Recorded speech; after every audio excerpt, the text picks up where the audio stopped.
turut campur tangan dengan menyatakan kepada setiap orang keilahiannya, yaitu bahwa ia tidak akan pernah dapat menerima dosa apapun. Sebelum ini kita akan melihat bahwa terlepas dari masalah yang terjadi, para rasul melakukan banyak sekali mujizat di antara orang banyak, serta memberitakan Injil di antara orang banyak. Injil semakin tersiar luas dan jemaat tersebut pun semakin berkembang. Coba perhatikan ayat 14. Dan makin lama makin bertambah jumlah orang yang percaya kepada Tuhan, baik laki-laki maupun perempuan. Jadi pada ayat 14 kita melihat penekanan yang diberikan terhadap perempuan. Bahkan mereka membawa orang-orang sakit keluar ke jalan raya dan membaringkan di atas balai-balai dan tilam, supaya apabila Petrus lewat, setidak-tidaknya bayangannya mengenai salah seorang dari mereka. Dan juga orang banyak dari kota-kota di sekitar Yerusalem datang berduyun-duyun, serta membawa orang-orang yang sakit dan orang-orang yang kabur roh jahat. Dan mereka semua disembuhkan. Jadi dengan pertumbuhan yang luar biasa akan kebenaran ini, yang berperang melawan dusta, melawan para pemimpin agama khususnya akhirnya para rasul tersebut dimasukkan ke dalam penjara. Namun kuasa Allah berkuasa dan menyatakan kuasanya. Tetapi waktu malam, seorang malaikat Tuhan membuka pintu-pintu penjara itu dan membawa mereka keluar. Mereka dibebaskan. Mereka tetap setia mentaati perintah Allah dan senantiasa memberitakan seluruh firman Tuhan dalam Kristus kepada banyak orang di bait. Imam besar dan pengikut-pengikutnya menjadi sangat terkejut ketika mereka menyuruh mahkamah agama berkumpul untuk mengetahui apa yang sedang terjadi. Namun mereka berkata, kami mendapati semua penjara terkunci dengan sangat rapinya dan semua pengawal ada di tempatnya di muka pintu. Tetapi setelah kami membukanya, tidak seorang pun yang kami temukan di dalamnya. Dan entah bagaimana para murid tersebut kini sedang memberitakan kembali pesan tentang Yesus. Maka pergilah kepala pengawal serta orang-orangnya ke bait Allah. Lalu mereka membawa para rasul itu dan menghadapkan mereka kepada mahkamah agama. Mereka berkata, dengan keras kami mengajar dalam nama itu. Dan di sini kita bisa melihat adanya keterangan antara Tuhan melawan dusta. Namun dalam setiap masalah, sebagaimana yang terjadi kepada Ananias dan Safira, dusta tidak akan bertahan lama. Dusta tidak akan pernah bisa menang. Tapi Petrus dan rasul itu menjawab katanya, kita harus lebih taat kepada Allah daripada kepada manusia. Jadi Petrus berkata sekali lagi bahwa Allah Israel yang telah membangkitkan Yesus dari antara orang mati. Yesus yang telah mereka cari orang mati dengan jatuh. Inilah yang ini telah diberikan oleh Allah sendiri. Dan kami adalah saksi dari sesuatu itu. Kami dan Roh Kudus yang dikaruniakan Allah kepada semua orang yang mentaati Dia. Mendengar perkataan itu sangatlah tertusuk hati mereka, dan mereka bermaksud membunuh rasul-rasul itu. Tetapi orang Farisi dan mahkamah agama itu yang bernama Gamaliel, seorang ahli Taurat yang sangat dihormati, seluruh orang banyak bangkit dan meminta supaya orang-orang itu disuruh keluar sebentar. Sesudah itu ia berkata kepada mereka, hai orang-orang Israel, pertimbangkanlah baik-baik apa yang hendak kamu perbuat terhadap orang-orang ini. Sebab dahulu telah muncul si Teudas yang mengaku dirinya seorang istimewa, dan ia mempunyai kira-kira 400 orang pengikut. Tapi ia dibunuh dan cerai berelah seluruh pengikutnya. Karena itu aku berkata kepada-Mu, janganlah bertindak terhadap orang-orang ini. Biarkanlah mereka, sebab jika maksud dan perbuatan mereka berasal dari manusia.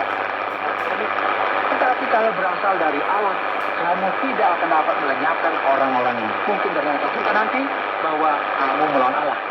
Sesudah mendengarkan nasihat itu, mereka dilepaskan. Ini luar biasa, saudara. Rasul-rasul itu meninggalkan sidang mahkamah agama dengan gembira, karena mereka telah dianggap layak menderita penghinaan oleh karena nama Yesus. Dan setiap hari mereka melakukan pengajaran mereka di bait dan di rumah-rumah orang dan memberitakan Injil tentang Yesus yang adalah Mesias. Kebenaran akan selalu menang, dan pada akhirnya kebenaranlah yang akan menjadi pemenangnya. Karena kita semua tahu dengan baik bahwa dusta tidak akan bertahan lama. Anda sedang mendengarkan Jalan Natal dalam rangkaian Kitab Kisah Para Rasul pasal yang kelima, yang telah dijelaskan oleh Pak Yohanes dengan topik dusta tidak akan bertahan lama.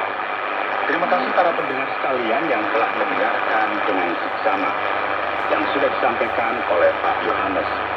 Kita beranjak kepada bagian tanya jawab dari kitab Kisah Para Rasul pada bagian yang kedua dari pasal 4 dan pasal yang ke-5.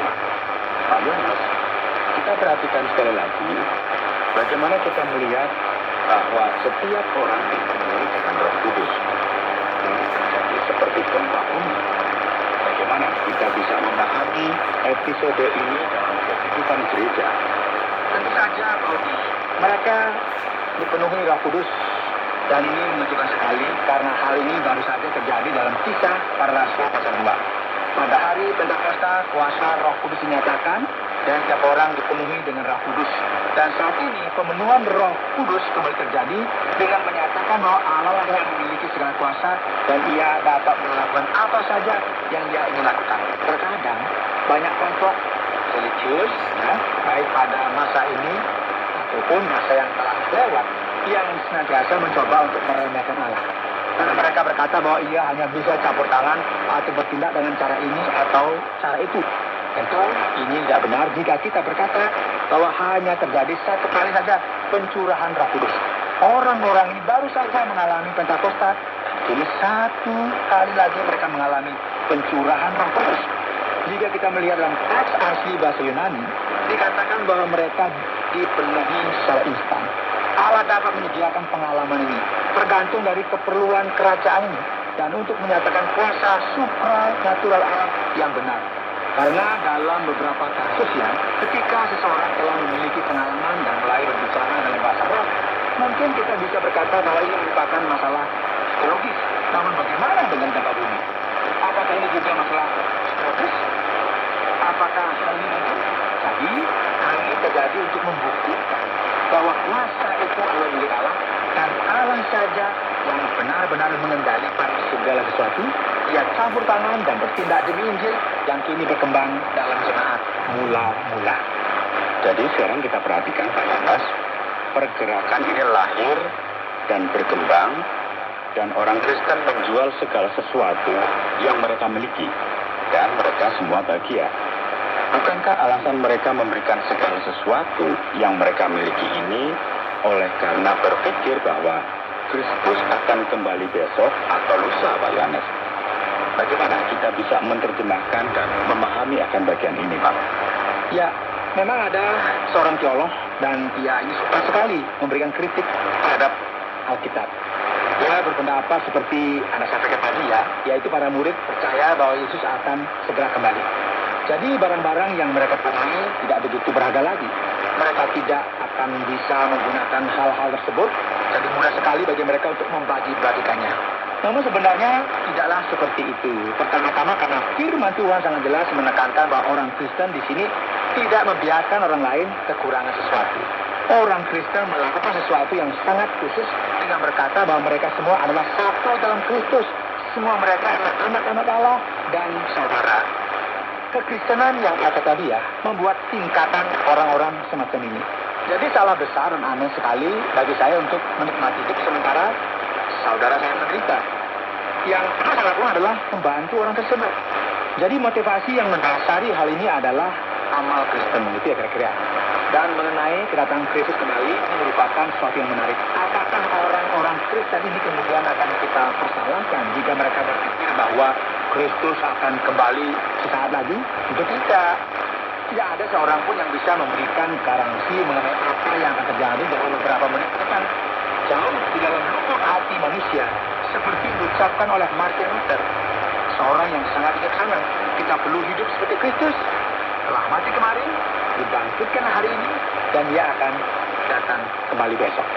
Jika kita berpikir mengenai hal ini dalam sudut pandang kekekalan, maka kita akan melihat bahwa Kristus tentu akan segera kembali. Dan faktanya dalam kehidupan kita, ketika kita sudah kehilangan hal ini, ketika waktu kita telah habis, tidak bisa kita memutar waktu itu kembali.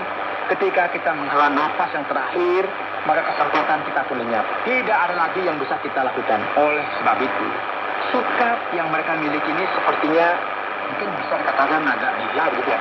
Namun ini merupakan hal yang sangat bijaksana jika kita melihatnya dari kacamata kekekalan. Baik, Pak Yohanes. Berbicara mengenai sikap dalam kitab Kisah Kisah Para Rasul pasal yang kelima, kita melihat bahwa Ananias dan Safira memutuskan untuk berkata dusta, kemudian mencabut nyawa mereka.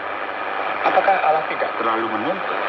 Maksud saya, jika semua hal memang seperti ini, siapakah yang bisa tahan dengan penghakiman yang keras semacam ini, Pak Yohanes? Dan saya pikir saya sendiri pun tidak akan mampu untuk melewati ujian ini. Ya Pak Ote, jika Allah tidak memperbaharui kasih setiap hari, maka tidak akan ada orang yang mampu bertahan. Namun apa yang terjadi dengan kasus ini, kita melihat sedikit kesulitan untuk mengerti beberapa bagian dari Alkitab, karena kita hanya melihat separuh dari kisah ini. Kita tidak bisa melihat keseluruhan bagian ini karena ini sama halnya dengan kita melihat peta dari jarak yang sangat dekat. Jika jarak pandang kita agak jauh, maka kita bisa melihatnya dari sudut pandang yang benar dan kita bisa melihat segala sesuatunya.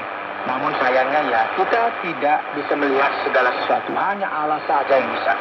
Jadi apa yang terjadi di sini dalam Kisah Para Rasul, pertama-tama setiap orang yang ada di sana bersukacita dengan sangat, karena kini mereka bisa berkata, lihatlah, ada anugerah dan pengampunan bagi kita. Kini kita memiliki Kristus, segala sesuatunya merupakan berkat, dan ini semua luar biasa indah.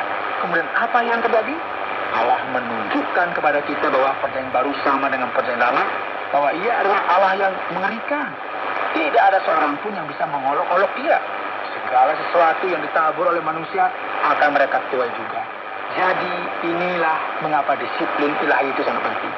Dan kita sebenarnya takut dengan sebuah gagasan akan kematian. Memang sebenarnya Allah telah memberikan kita hidup. Ya bisa menahan atau mencabut nyawa orang kapan saja. Ketika Allah melakukan hal ini, pertama-tama yang ingin menyatakan kesungguhannya, dan yang kedua kita akan menyadari betapa seriusnya hal ini dan menyadari bahwa hal ini bukanlah sesuatu yang bisa kita main-mainkan. Kelompok ini berkembang dengan sangat. Jadi Injil perlu diteruskan dengan sebuah gagasan yang jelas mengenai Allah, bahwa ia adalah Allah yang mengendalikan segala sesuatu. Jika tidak, maka Injil akan kehilangan kredibilitasnya. Khususnya karena segala sesuatu ini telah terjadi dengan kuasa Roh Kudus. Mungkin ada seseorang yang akan berpikir, wah, orang ini bisa memperdayai Roh Allah. Jika demikian, apakah Roh ini berkuasa? Jadi penghakiman yang berasal dari Allah mengakibatkan ketakutan, dan ini merupakan poin utamanya. Karena rasa takut ini, banyak orang tidak ingin berurusan dengan gereja, kecuali mereka yang memiliki maksud dengan tujuan yang 100% jujur dan positif. Jadi agak memilukan sekali ya, jika banyak pergerakan kekristenan sepertinya melupakan etika-etika ini. Ada sesuatu yang salah. Apakah orang-orang ini memang merupakan pengikut Allah? Karena jika orang-orang ini memang benar adalah pengikut Allah dan anggota gereja, cepat atau lambat hidup mereka akan disiplin. Karena ini merupakan karakteristik dari mereka yang merupakan orang kudus, yang berjalan dalam jalan yang menuju kepada kehidupan kekal.